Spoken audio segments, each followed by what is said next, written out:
Hello. I'm gonna record as much of this episode as possible before I have to leave for hibachi in 15 minutes. If we push it, 20 minutes. So don't get freaked out if suddenly I look different or sound different, depending on where you're listening / watching this. At some point it will switch over and I won't look like this anymore. And that's fine. Who cares? You can hear in my voice I had a really rough weekend. It was supposed to be the weekend of McKinsey, and it really wasn't. It was my friend's birthday yesterday, and I got really sick, and I made my other friend that was there walk me to a plaid pantry while I, kept attempting to throw up because I needed to throw up because I felt so sick. My stomach hurt so bad, and it's my fault because I had Thai food, and then I drank an espresso martini, and I know that my stomach is sensitive, and I did it anyway. So that is where I'm at today. Still, my stomach hurts. And I'm still going to go to hibachi because I can't say no. And I want to see my friends. And I'll eat rice. But that's been my weekend. It was really embarrassing for me. And it's still probably embarrassing for me. And I don't really know why I'm recording right now. I want to try to be more regular, which is something, this is quite a refrain on American Apparel, the podcast. I like the idea of regularly putting out episodes, and then I don't do it. But I uploaded my book roundup today. So, I think we're in a good place right now where I'm uploading and then I immediately get behind the mic again. And that is what it's all about, folks. But yeah, I still feel sick today. I'm a little nauseated. I think I just had too much caffeine. I had too much caffeine and too much spicy food. That's a gross combo. So yeah, bear with me. It could also be because I started a new birth control. This is such a thing. I, for weeks, was I'm going to get an IUD. I'm going to get an IUD. I went off the pill and I was crazy for a couple weeks, and I was really enjoying the feeling of feeling crazy. So I was well, let's just go get the copper IUD because then I can be off of hormones forever. But I got to Planned Parenthood and I got scared, and I asked the doctor, hey, what are my other options? Because also I had been talking to some people the day before. I was just putting the question out to people that I knew, and 2 different people came back to me and said, yeah, I got pregnant on my IUD. And I was like, what? That's supposed to be the most effective one. And I told the Planned Parenthood person that, and she was like, that's crazy that you know 2 people that's happened to. And I was like, I don't know. Ectopic pregnancies are a thing. And that really scared me because I don't want to be pregnant. And I especially don't want an ectopic pregnancy. So, because that puts your life at risk. It could kill you. So, that just didn't sound fun. And I was like, I probably am letting the people that I know influence me in this way. But I'm still scared. So I'm just going to tell you, I don't like to be in pain. I don't want to be pregnant. What are my options? And she was like, well, you could do Slind.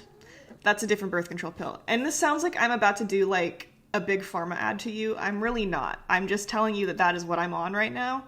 And it has been making me nauseated more so than the one I was on before that, which was something estradiol. I think they all have estradiol, or most of them do. Slind does not. So, different hormones. We're going to see how it affects my body. So far, it's clearing up my skin a lot. I guess it's really similar to spironolactone, which is another thing that a lot of people take for their skin and for their hair. Which, so far, I'm noticing my hair is not... I don't notice that much of a difference. I'm a greasy girl, and it's helping my skin, so maybe it'll help my scalp. I don't know. This is all too much information. I'm just letting you know that I could also be not feeling well this weekend because I've just started a new birth control pill. And it's a diuretic, and I feel like I've been peeing a lot. This is definitely too much information. And I feel dehydrated. So, my stomach could be reeling from any of these potential things. And I'm really, as I'm talking, thinking I should probably just go back and get the copper IUD. But I didn't because I got scared and I don't want to be in pain. So here we are. Also a rough weekend because I saw Seurat on Friday and I really did not like it. Hot take, that movie really hurt my feelings. And that's not why I didn't like it. I think the ways in which it goes about hurting your feelings are for shock value. And listen, I can be made uncomfortable by a movie. I can be made uncomfortable by a movie and I don't care. Like, I love Hereditary. I love Enter the Void. Those are movies that shock you and upset you on purpose. Fuck it. I love Trainspotting. That's one of my favorite movies, okay? So, like, Surratt is like small potatoes in a way compared to some of the things that happen in those movies. And I still thought that what was happening in Surratt was dumb. I think it had a really good central allegory. If you don't know what Surratt is, by the way, it is a Spanish film. It was nominated for Best International Film at the Oscars this year. And I really wanted to see it because it's about rave culture. It's about, like, throwing a rave in the desert. This dad is looking for his daughter. He brings his son along to look for his missing daughter because she's into rave culture. And he's like, well, let me go find my daughter in, like, the Moroccan desert. Questionable thing to go do, but whatever. There's a central... So the concept of Surratt, I think, is like an Islamic thing. It's like the line between paradise and hell. It's like heaven, hell, kind of... Well, that's like really oversimplifying and Christianizing it, but still, it's like life, death, maybe is a better yin yang. I don't know. These are all different concepts that all have some stuff in common, but are not the same thing. And I don't want to upset anybody by conflating them. But the concept of Surratt is paradise and hell. That is what's happening there. And it seemed like the film was like, okay, well, there are different ways to cross over into paradise or hell. And maybe these people deserve to be punished. And maybe some people don't deserve to be punished. And bad things happen to them anyway.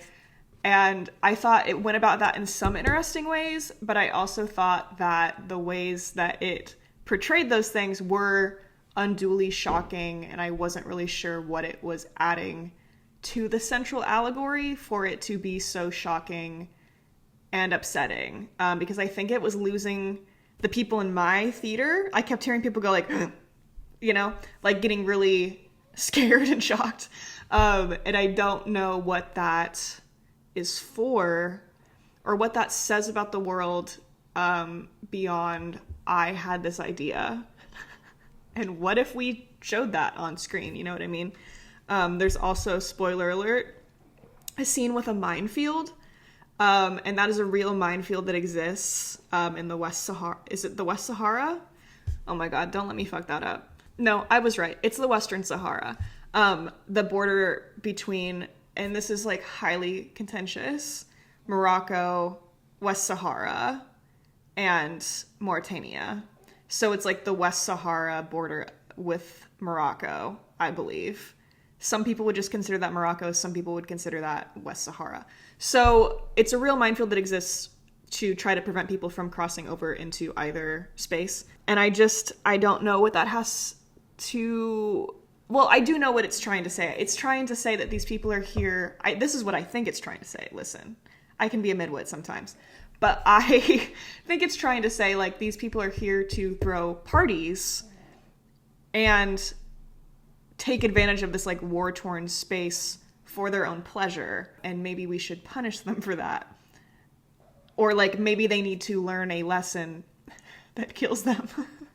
I guess. And, like, I just think that's a little bleak. I think it's a little, it's also so specific to rave culture, you know? So, I don't know. I just thought it was a little misanthropic, and that kind of upset me. Because, like, the thing with, like, Enter the Void and Trainspotting is that those are not misanthropic movies.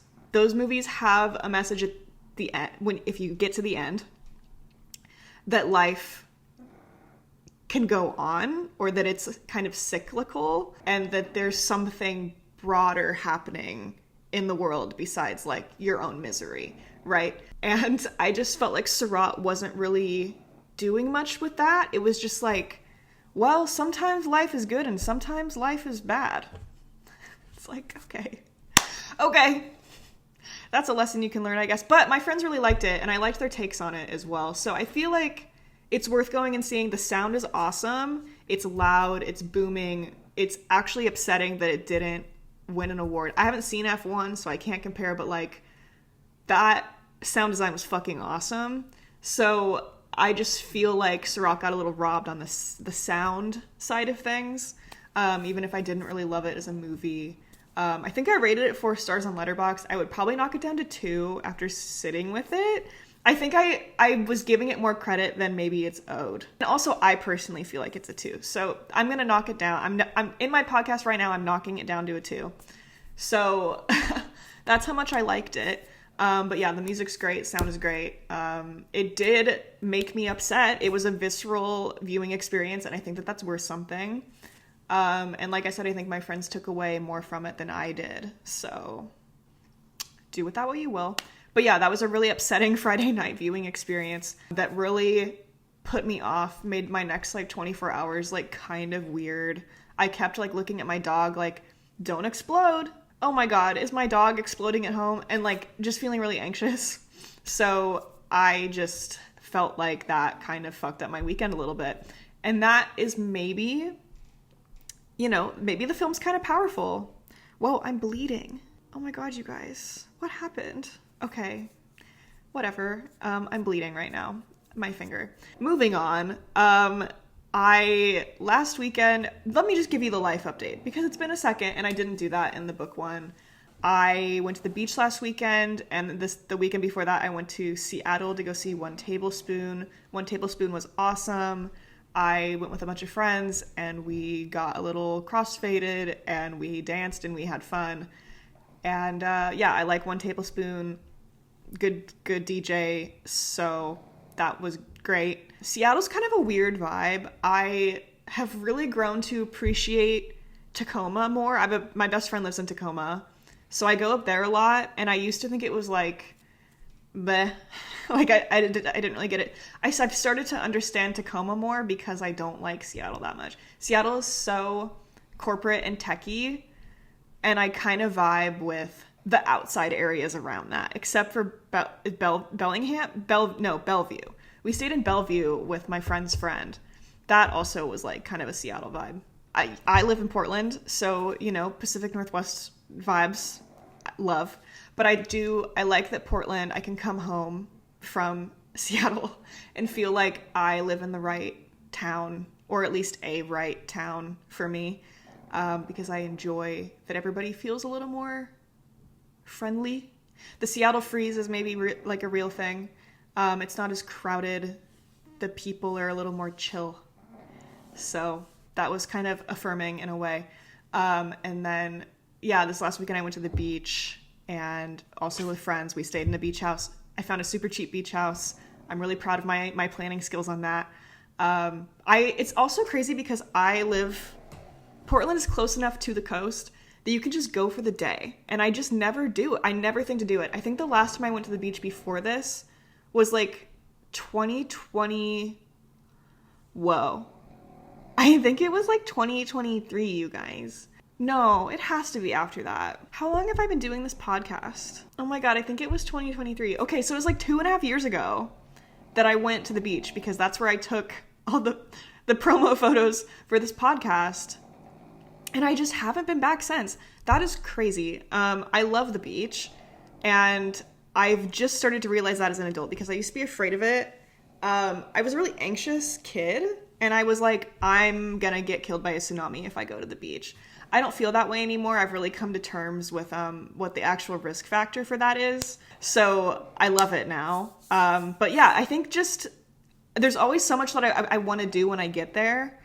And then it's like another hour, 20 something back home, that it's like, okay, maybe I do want to plan like a weekend trip every once in a while. You know, maybe the day trip feels like too much, but I can do this kind of thing every once in a while because it didn't really cost me that much money. We went for 4 days. I think that was the perfect amount of time. We sat on the beach, we bonfired, we did a hike. Maybe hiking kind of rocks, you guys. This is a thing growing up in Portland. I was like, hiking is lame. These people in their fucking Timberland boots. I was like, this is just not for me. I don't want to carry a backpack. I don't want to wear the clothes. It doesn't matter. It turns out you can just hike, and it doesn't have to be a whole thing. You can just enjoy looking at nature and being in nature and getting some mud on your shoes, you guys. So that kind of was fun. We did a hike, Cape something. Listen, I'm not going to look it up. We walked to a waterfall. It was great. And then we walked back, and I felt like I got really good exercise, and I wore jeans, and it was fine. Like, I'm not going to do a crazy hike. That's just not who I am. But I can do a little one, and I can enjoy myself. And you know what? I love my friends, and I was there with my friends, and I had a really good time with my friends, and they all got along, because not all of them knew each other. I kept using the analogy. There's, like, this Tumblr post from, like, 10 years ago or longer, where it's like grandma's sitting on the couch and smiling at Thanksgiving because her pussy's the reason for everybody in the room. And that is how I felt, because it was all my friends, and my friends are great, and I was glad that they got along. Okay, last update, my rib. If you've been reading my Substack or you just know me personally, I'd probably have to get one of my ribs removed. It turns out I have 2 extras, and one of them is causing me pain on my left side because it's like kind of crooked and is like pushing into like my muscle wall near my stomach. So yeah, like that's kind of fucked up. Something I'm dealing with. I'm getting a CT scan on Thursday. We're gonna see how bad it is, because I really kind of don't want to get it removed, but also if it stops me feeling like I'm in pain all the time, I would love to get it removed. You know what I mean? It's supposedly like a 1-day surgery. Like, you don't stay the night. It's just they monitor you for a couple hours and you can go home. And I think, well, because of the placement, I think if it was like more of a main rib, it would be a problem, but it's like a bottom one. So they can just like yank that baby out. But that's what's going on in my life right now. Medical stuff, friends, hanging out, feeling nauseous, birth control. So let's do the actual podcast now. I wanted to talk about the Harry Styles album.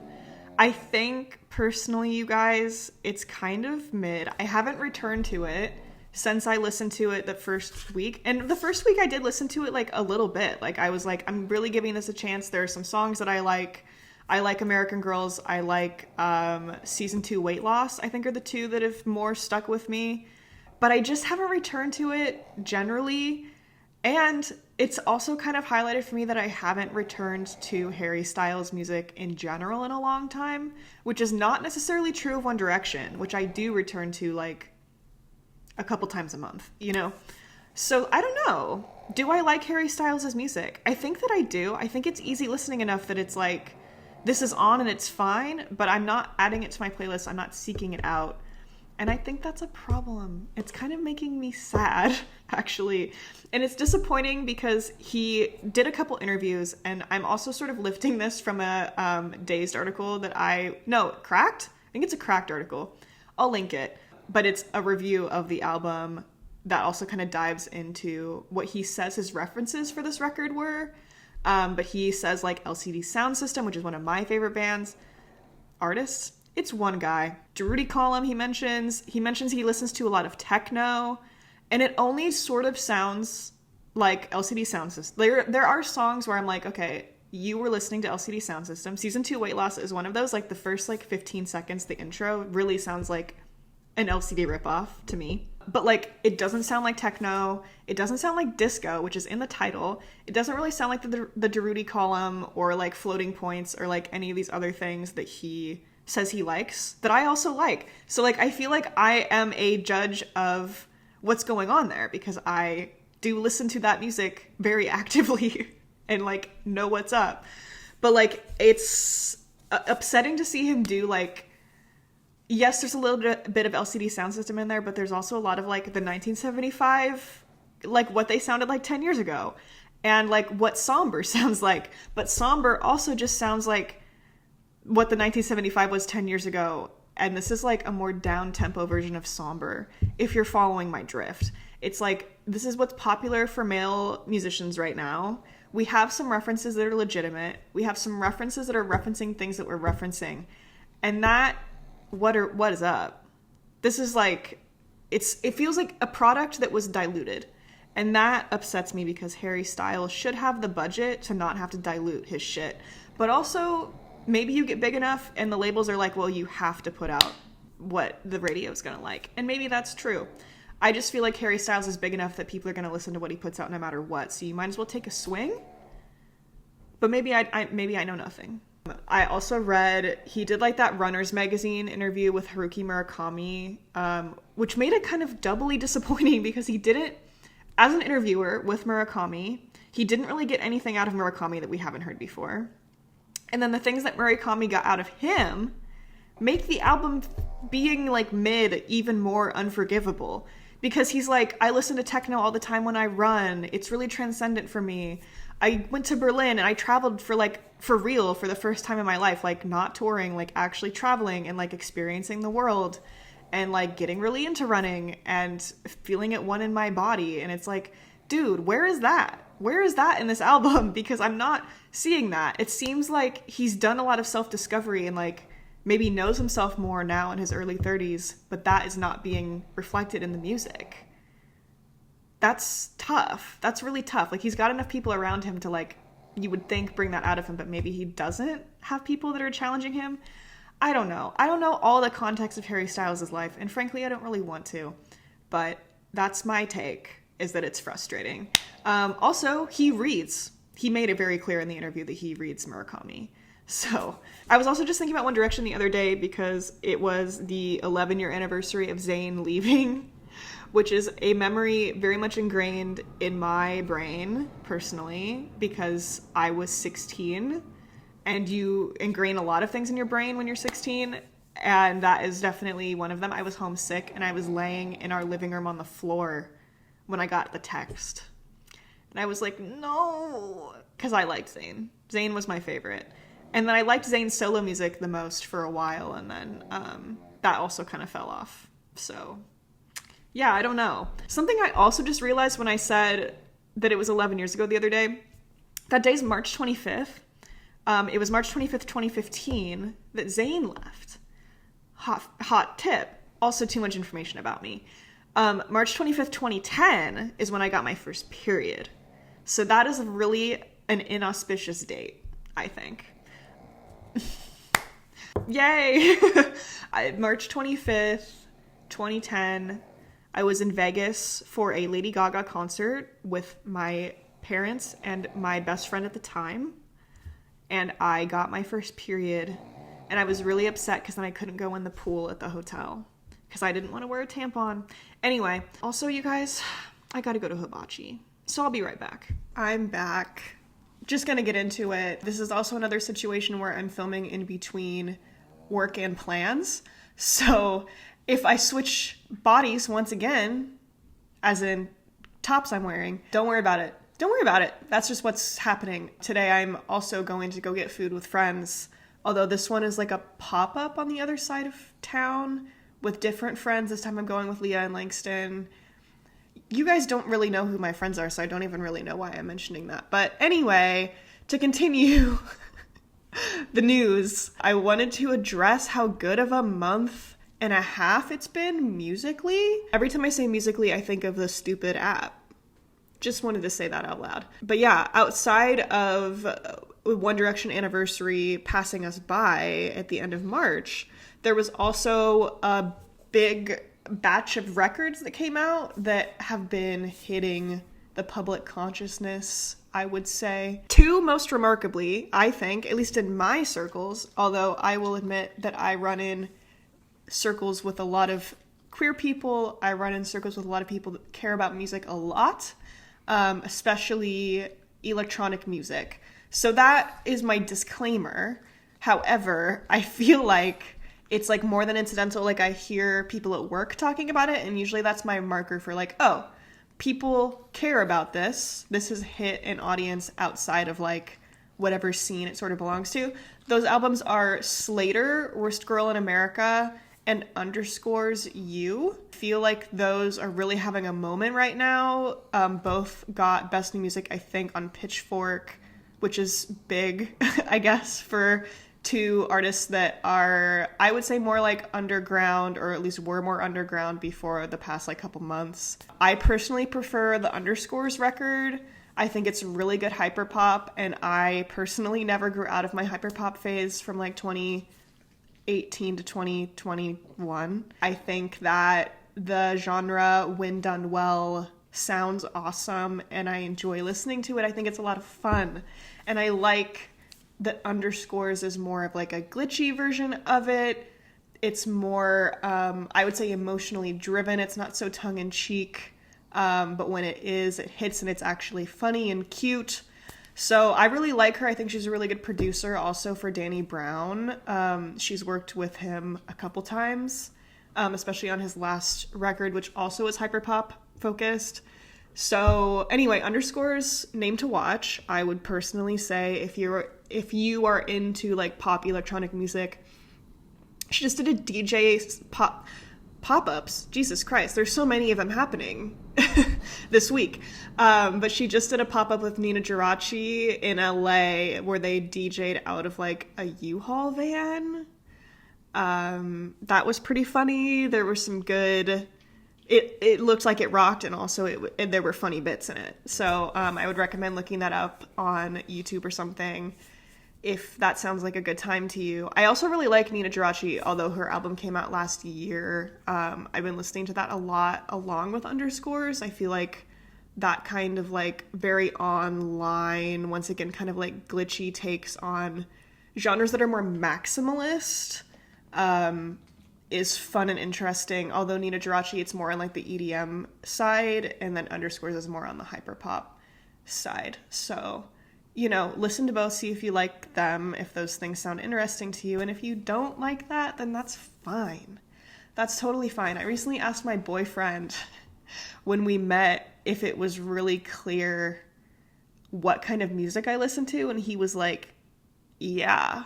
I don't know what about me was giving hyperpop listener, because I personally feel like I don't give off person who listens to hyperpop. But if you go on like my Spotify, sorry, I still use Spotify. I'm just too lazy to move everything over, to be honest with you. All of my like daily mixes are like a take on hyperpop. So I have to, at this point, I think, admit that it's my genre. Like, sorry, Daily Mix 1, Grimes. Daily Mix 2, Slater. This is actually kind of embarrassing for me. Daily Mix 3, Cowgirl Clue. Daily Mix 4, Rihanna, actually, that's fine. Daily Mix 5, Kendrick Lamar, that's fine. Daily Mix 6, Sophie. So, trends with me, for sure. And that's fine, that's just what I like, that's what I listen to. I think it's fun, and I like to have fun. I think music should be fun. Does that strike a chord with anybody else? I don't know. Other records that I personally have been liking, the Fuckers record, just a good put it on and listen to it. That is not a good review. Yeah, it's kind of a fun blend of like house reggae, well, more like ska, actually. It's like house ska and like, I guess whatever is going on with Brat, like the indie sleaze thing, which is such a vague term that really just means that like the delivery is quite dry, and the production is more on the minimalist side. I find that easy to listen to, and I put it on when I'm working or doing another task. I wouldn't say it's like an intensive listening record, but I do like it. I did miss their show the other day because I was sick, and it was a friend's birthday, and I was like, well, I'm going to go to the friend's birthday for a little bit and then like be sick at home. I'm going to be sick at home.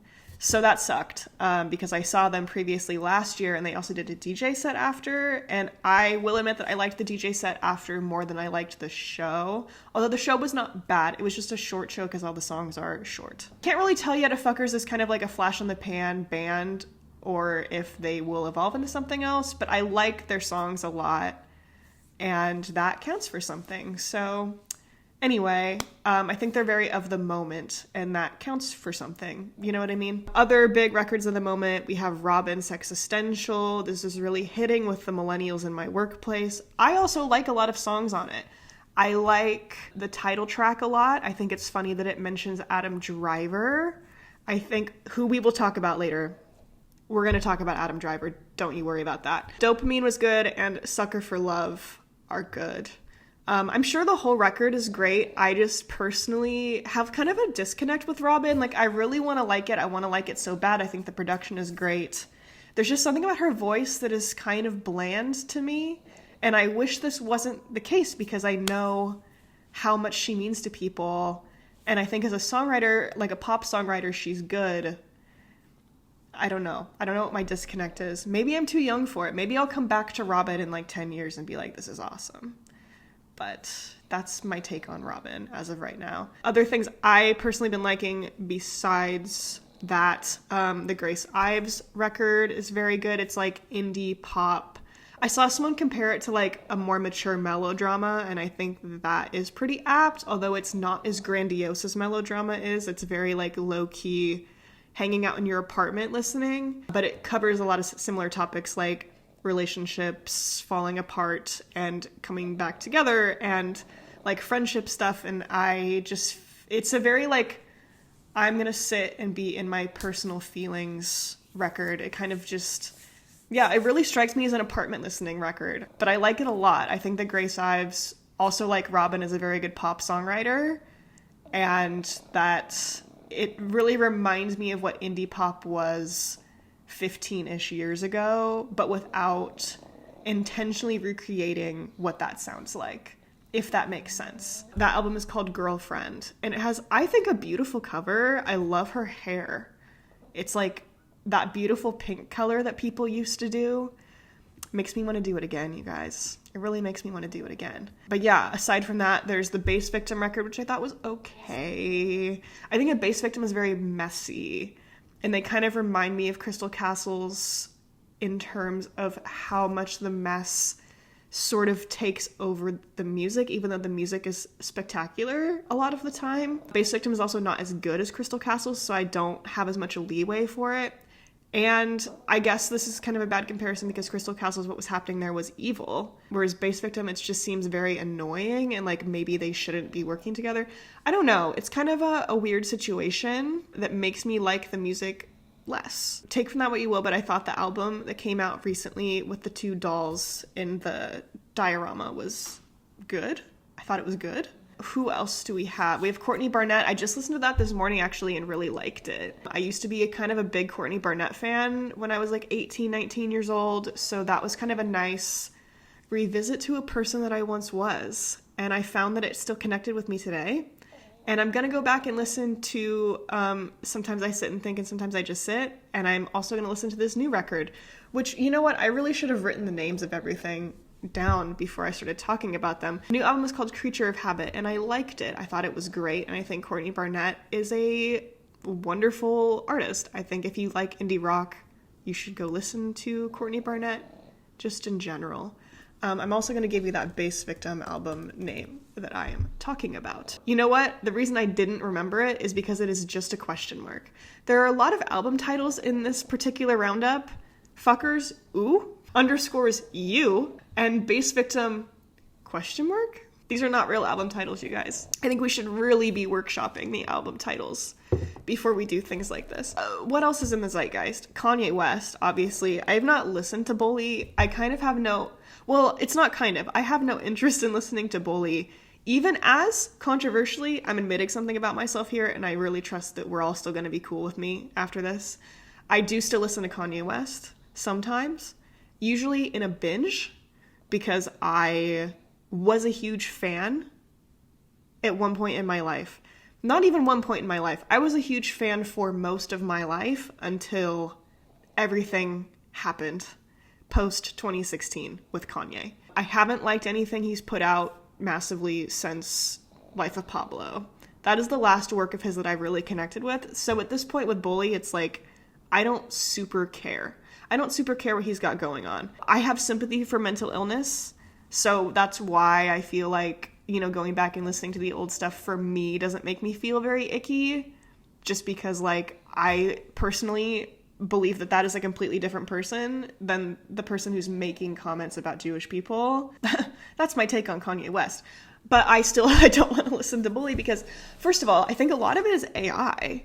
My understanding is that the back half of the record, and maybe even the front half of the record, a lot of it is being, gaps are being filled in with artificial intelligence because I think it was a little bit rushed. Where did Kanye use AI in Bully version 1?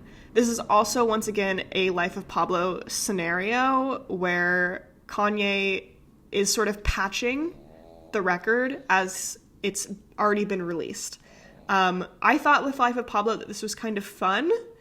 Kind of, we're really keeping people on their toes. It's sort of artistically at least interesting to watch, where if people liked previous versions of the songs that Kanye had played on lives or at the club or just had leaked online, people could be like, wait, I liked this version of Wolves better. And he would, go back and put that version of Wolves on the record because the version that was released in version 1, quote unquote, did not have it. So like that, I think that's kind of fun and interesting to me, but I don't know what the point of doing that with Bully is necessarily. This Reddit thread says that every single one of the songs are fully AI except some parts of Melrose. Whoa, I was really not aware of that, to be quite honest with you. This next one says 95% of the album is AI. Preacher Man sounds like him, but it could be a consequence ref, or use an AI filter like he did for 530. I mean, at this point, these are songs that I don't even know or care about. But yeah, apparently all of the vocals are AI. All of the vocals for Bully version 1 were AI. So, but what is version 2? So I guess he's saying now in the version that is currently released that there is no AI in it. However, it seems like on Reddit and in articles that there are questions about the truth of that based on the sound of the record. Once again, I have not listened to the record, so I couldn't tell you. But that's enough to make me want to stay away from it and not really engage with it, because I think personally that most AI art is bad, if not all. Let's not use a qualifier of most. I think the concept of AI art makes my skin crawl. So I'm just personally not going to engage with that. Yeah, that's what's going on in the zeitgeist right now in terms of music. I think there's a lot of really good stuff happening, especially with electronic music. I think even some stuff in rock, I mentioned Courtney Barnett is interesting. I think Fuckers kind of delves into rock a little bit where it counts. Bass Victim as well. Like, there's guitar in a lot of these things. Slater, oh my god, I forgot about Slater. Slater, I think you could qualify at this point as like an electronic rock artist, and that excites me. I think that's kind of fun. I think it's fun to see those things kind of have a moment. Unfortunately, I feel like recently the big genres have been like pop and country, and I love pop. I'm a pop girl. I just think that a lot of the pop that has been popular is very safe. So it is fun to see stuff that is not as safe and is a little bit weird, kind of hit the mainstream in this way. Seems like we're really kind of heading into the fully realized state of, I guess, algorithmic listening. There's really no one big artist right now. I feel like even Taylor Swift, because she hasn't been releasing anything, is not like the one big artist right now. That's a lie. She did release a record. People didn't like it very much. We'll see if people start to listen to weirder stuff, I guess. What else has been coming out? I think like BTS came out with a record that seemed like it kind of came and went, although I'm not in K-pop circles so much, so maybe I'm wrong. There was a Gorillaz record, a James Blake record. That stuff all seemed to kind of come and go. Earlier this year, I feel like A$AP Rocky also kind of came and went. So I don't know what it says that those things that used to be so big are not hitting, but it seems like they're not really hitting. So yeah, I guess we'll see how things develop genre-wise. I just really like music, you guys. I recently saw One Tablespoon and I had a really good time. I've very much been enjoying dance music, electronic music, dancing to music. And yeah, that's just been my vibe. So I think all of this works for me. I like that this is stuff that's popular recently. But yeah, I'm going to Outside Lands in August. Charlie's going to be there. She's also releasing a rock record. This actually, you know what? This is so full circle to what I was just saying. I feel like a lot of artists are using rock right now as a texture. And it will be interesting to see how Charlie, I think objectively the most mainstream out of the artists that I just mentioned, uses that, and how people are going to adopt it after that. Also just excited to hear the record and see what that means. I have a feeling it's going to sound like, so A.G. Cook and Finn Keen, who are Charlie's primary producers, have a project titled Thy Slaughter that Charlie worked. The most recent record that they released under that name, Charlie has a song or two on, and those are rock-influenced songs. So I feel like if you want a taste, maybe go listen to Heavy by Thy Slaughter. My hunch is that it's going to sound like that. I could also be totally wrong, and it could sound like Air. She's been kind of hinting at wanting to do like an Air thing, like a Velvet Underground thing. We'll see. Those are kind of similar but different vibes. So, you know, we'll see what's up. We'll see what's up. But yeah, Outside Lands, Pink Panthers, The Strokes. The Strokes Out song just came out also. I don't really know how to feel about it. I like the structure of it, and I like that it's a new Strokes song, but I don't know how I feel about the autotune. And I'm usually very forgiving about autotune use. Let that be known. So, I don't know. I think it's going to be a really interesting year for music. I think it's shaping up to be kind of cool, kind of different. Like, even the Strokes doing something like that, I know that Julian's been doing that with the Voids for, like, forever, so it's not, like, new for them. But it's cool seeing the Strokes do something a little weird. You know what I mean? The legacy artists are doing weird stuff. New people doing weird stuff.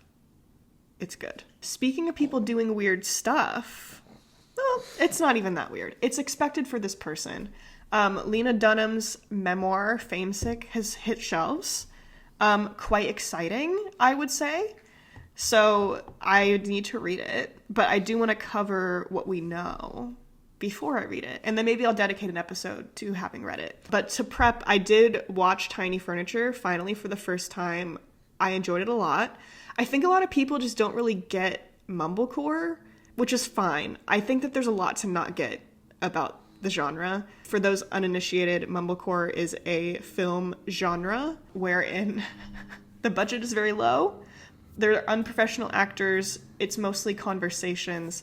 This is very much situated in like the Brooklyn, Portland, LA, Toronto sort of filmmaking scenes of like the 2000s and early 2010s. It is young people just figuring out their lives and relationship drama. That is the genre.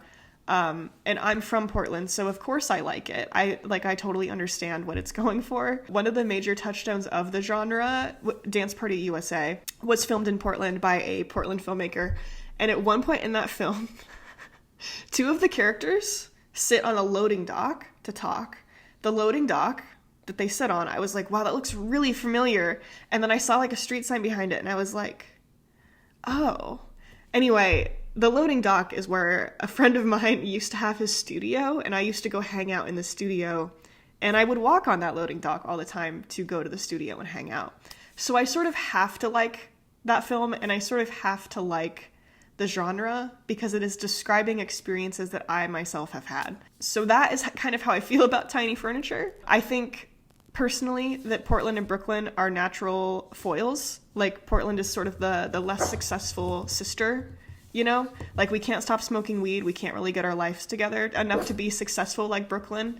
But there's something there.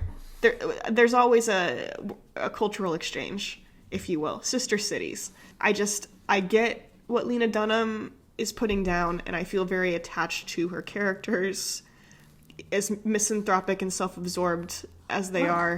Tiny Furniture I thought was good, and I thought it was impressive for someone as young as she was. I think she was 22 when that film came out. I really recommend watching it. The performances are dry. They are not amazing. Ray is in it, and Jemima Kirk is in it as well, because those were friends of hers before Girls, which is awesome. I thought I liked it. Sorry, I liked it. But Famesick, the memoir, once again, we'll cover more of this when I actually read it. But general scoop, Lena says that she and Adam Driver, we're returning, had kind of a weird, intense relationship entanglement that seems to have kind of resulted from their acting partnership, maybe crossed some boundaries by accident. But it was also complicated by the fact that she was his boss, and like he kind of still treated her like an inferior, which is not great. Really interested to hear more about the Adam Driver situation, because I feel like he may Be hard to work with. I have nothing... You know what? I kind of feel like they both might be hard to work with, but maybe I'm wrong. I have really honestly no opinions on this because I haven't read the book. And you know what? I went to my bookstore to try to get it and it was sold out. So we'll see when I actually am able to provide real commentary on this. But I did want to talk about the Lorde stuff for a second because I know that is kind of covertly in the book. She's like, oh, a teen pop star. But like we all know it's Lorde. My personal opinion as someone who was there when the PowerPoint dropped, the PowerPoint being proof, quote unquote proof, that Lorde and Jack Antonoff dated while he was with Lena Dunham. They had an affair on Lena Dunham. I was there when it dropped. I had ties to the Facebook group that made it. And I just personally am aware that it was a joke. And no one really meant it. It was just like a silly theory. But obviously it's about real people and feelings got hurt. And I know Lena has felt a certain way about it for a while. I don't think Lorde has ever commented on it. But like I know that Jack and Lena feel weird about it for sure. That being said, I do feel like Lorde maybe had feelings for Jack at some point. I don't know. It just kind of feels like maybe there was some kind of like intense, at the very least like creative entanglement there. And I understand why Lena, apparently she says in the book that it made her feel some type of way at the time as well. And then she cheated on Jack, actually. So I feel like all of this at this point should be water under the bridge because not only did Lorde and Jack not really actually have an affair, Lena had an affair. So I think that we should just like not be upset with anybody involved at this point because like the reality is not what we thought it was at the time. And I will say like I think it's forever going to be like a lurid pop culture moment, but like that's because there's like loose sexual tension. Like there's imagery of Lena like hobbling around the house while Lorde is like sitting on her boyfriend's lap writing songs, and like that is a strong, people are gonna have a strong reaction to that. So I understand why it's still going to be something we debate about forever, even though I think Lena has set the record straight in the book. I just think there's something very old Hollywood about all of it, like a sort of like Joan Crawford, Betty Davis situation where like, you know, in Whatever Happened to Baby Jane, where like one of them is downstairs being a freak and one of them is upstairs being like beautiful and sick. It's like sort of that, but the roles are reversed. Like we have a beautiful young woman running around and then like a sick person in the house. And that is crazy. Like that is the factor that I think people just weren't aware of at the time, which is that Lena was ill. She was like gonna get a hysterectomy done or did get a hysterectomy done like at that time. So I do actually understand, not why she had an affair, because I don't think that that's right, but I can understand her feeling once again some type of way about Lorde being in the house because she is going through it. She's going through it. Excited to read that. I think all of this has been quite positive for Lena Dunham's image generally. I do expect another crackdown on her eventually. Just because she's too real. She'll say something that rubs people wrong, or like she'll say something that's correct but in the wrong way, and everybody's going to go back to hating Lena. But that's okay. I think Lena is for a very specific subset of people. I think I'm one of those people. Many cannot handle her style, and that is fine. But she's having a good moment right now, and I'm happy for that. I'm glad people are starting to give Lena Dunham the time of day instead of calling her like fat and ugly. Also, like, I'm sorry, Lena has always looked cute. I feel like Lena's cute. Am I wrong? Am I wrong if I say that Lena Dunham has like a cute vibe? That I think she's actually quite pretty? I don't think that that's crazy. What is actually disgusting is Euphoria. I started watching the season the other day. I am one episode in. There are 2 more episodes now. I need to catch up. It's so gross. The show has always been gross. Like, remembering like season 1, you know, there's like assault, there's men hitting women, there's a lot of extreme imagery and extreme themes, but I think that this season really kicked it up a notch. It seems like there's a lot of like the drug mule stuff is a lot to watch. There's like some featuring of people pooping themselves in episode 1. And that's just a lot to me. I think it's gross. I don't think it is adding much texture to the show that it was lacking.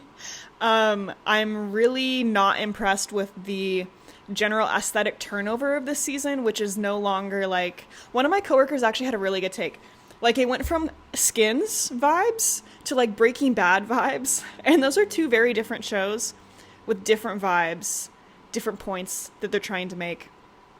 And I think that seasons 1 and 2 of Euphoria, which is very much about like, this is what this generation of young people is kind of going through, it has really diverged from that now, and it's more like, this is what it's, I don't even know what it's trying to do necessarily.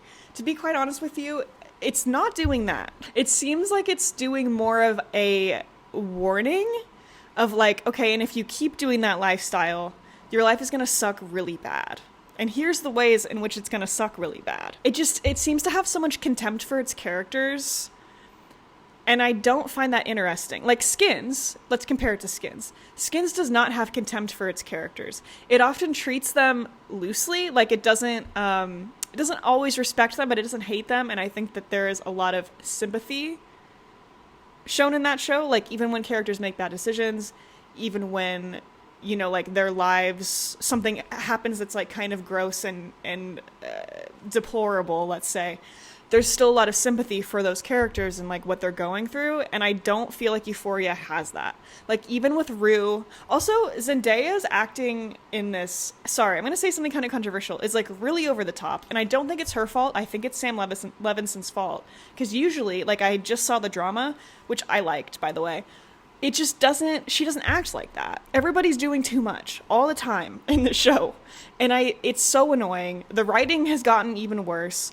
It's doing like this Tarantino thing where it's like, not only are there like title cards when there's don't need to be title cards. There's like exploitation vibes. We're writing slurs in that we've never been writing into the show before, particularly Tarantino's favorite one. And it just seems like the way that characters talk back and forth, especially within the crime ring that Zendaya, that Rue is in, really talk in a Tarantino-esque way, and it is not the vibe of Euphoria as I have known it.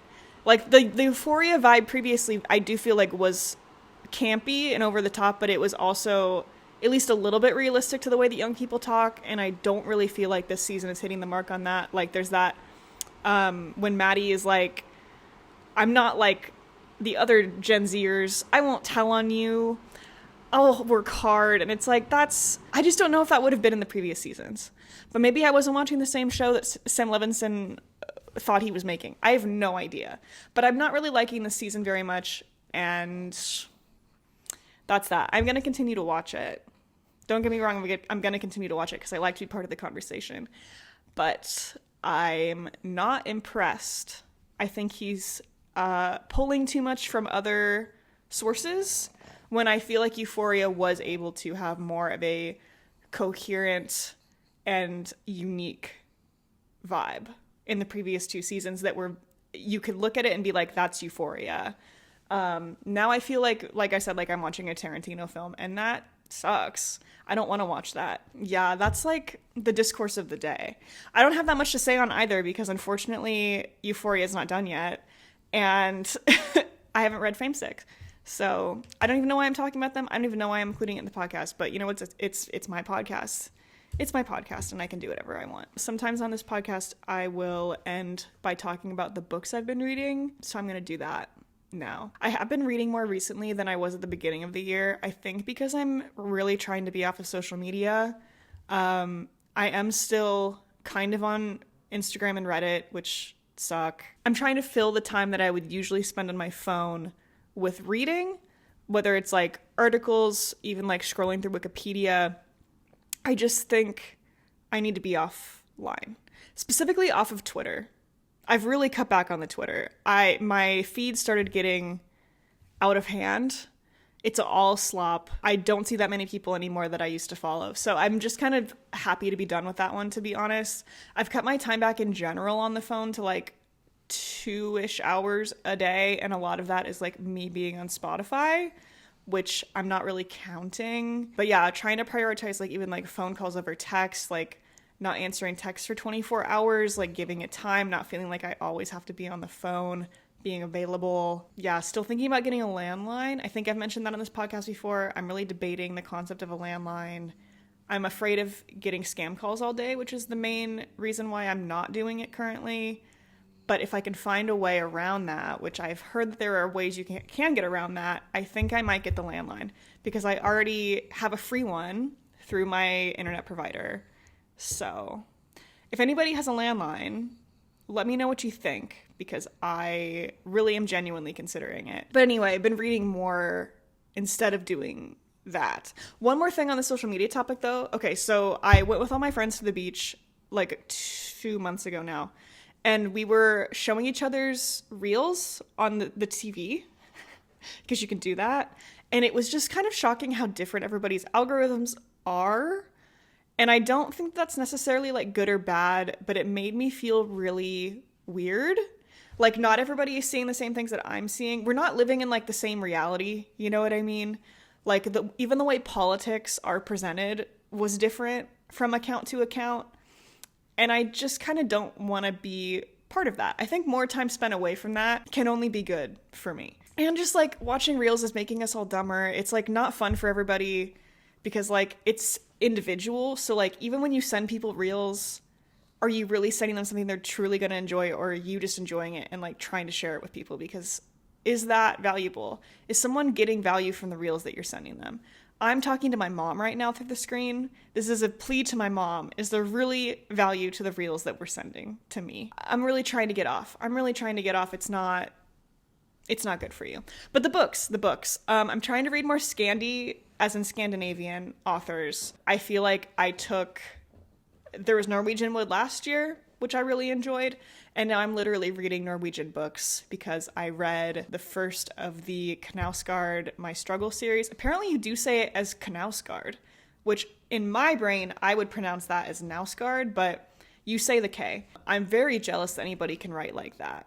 It is crazy how much it is sort of like, almost like reading somebody's diary or like their inner monologue, but it's so coherent and flows from one thing to the next in a very methodical way. I'm astounded by it. It's almost like drinking like pure clean water, but through reading.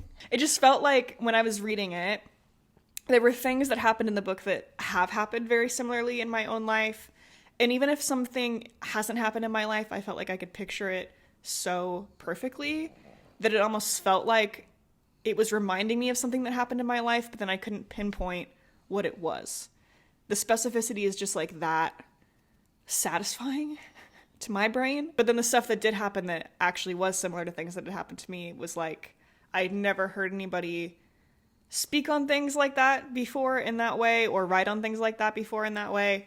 So that was really special to me. I really enjoyed that. It was a very slow reading experience. Wouldn't recommend it if you want something fast-paced or if you aren't really into slow reading in general.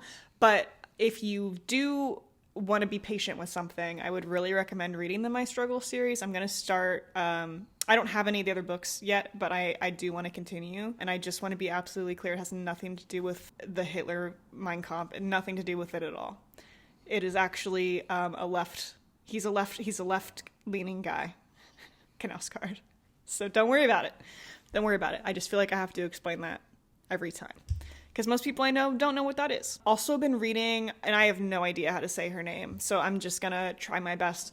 I think it's Solveig Ball, but the On the Calculation of Volume series, I read the first one at the beginning of the year, just read the second one. I really enjoyed how the second book was more about routine and trying to make something out of time, like not necessarily be productive, because there's no point in being productive if you're stuck in one day forever, which is the concept of the book series, is that a woman wakes up one day on November 18th and ends up having to live that day forever, and nobody else that she's aware of is stuck in the same time loop. It's just everybody keeps going through the same day over and over, but like she's aware that it's the same day. But she, in the second book, is like figuring out how to like use time. And let me explain that. She starts like chasing the seasons. So like, even though it's November 18th, it's like, okay, I know that technically right now we're supposed to be in December, so I'm going to go to my family, explain to them what's going on, and we're going to have Christmas.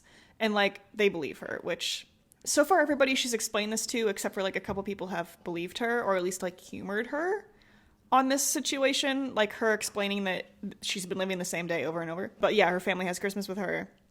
She like travels farther north, like into Norway. She's a Norwegian author, but I think the book takes place in France originally.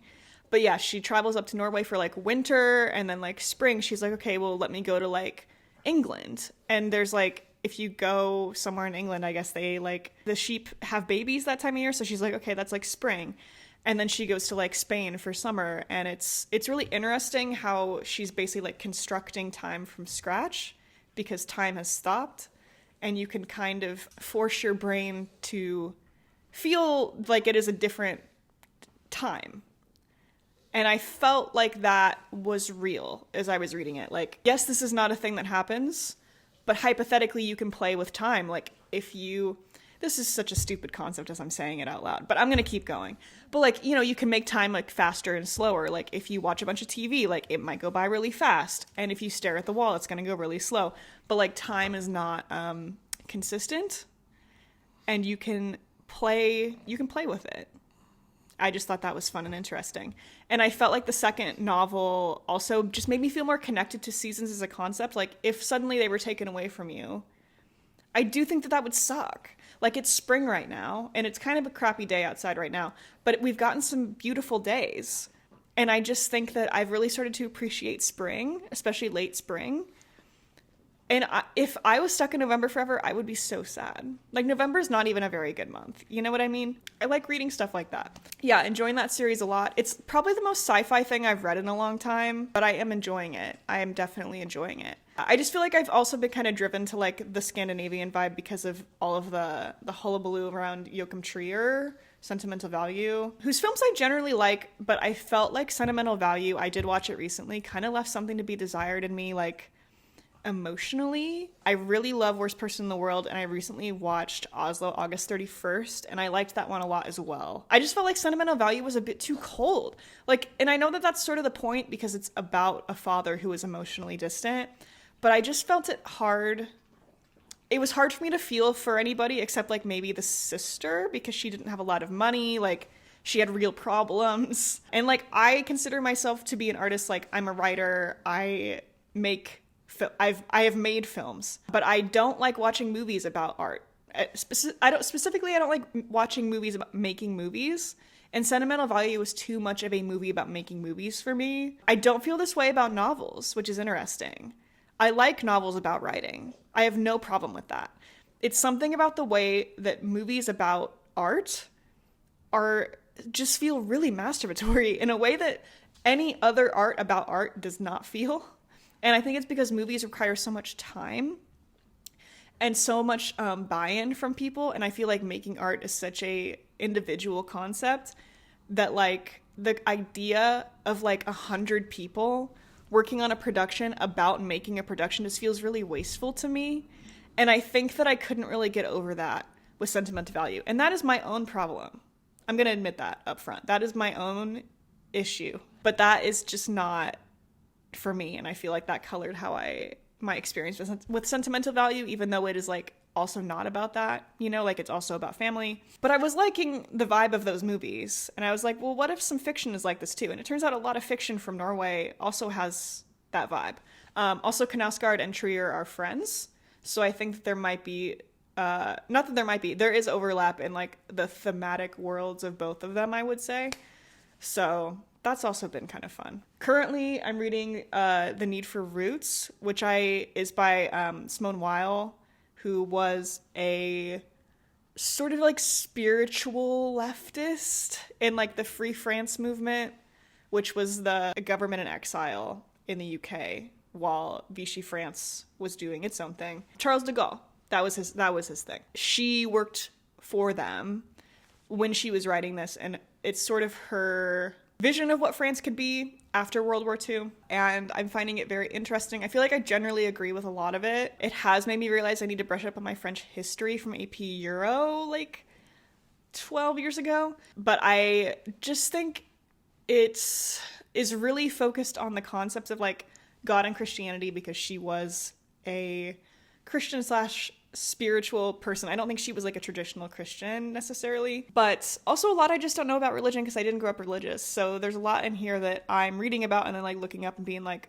aha. Just like Bible context, I guess. For me, I feel like a lot of her ideas work really well if you substitute the concept of God and Christianity with like just a higher form of human connection, you know? Like she talks a lot about how, you know, the church, because France is a secular society, she's like, well, if you bring the church back in, like people can have more community. And it's like, yes, I agree with her that we need more connection, more connection between people, and that people should feel at home in their community. Is religion the answer to that? I think it is for some people. Maybe not for me, maybe not for everybody. So, you know, we got to workshop that. But also it was the 40s, and that was something that she felt called to. So I'm not going to sit here and take that out, because also it's very fundamental to the way that she formed her beliefs.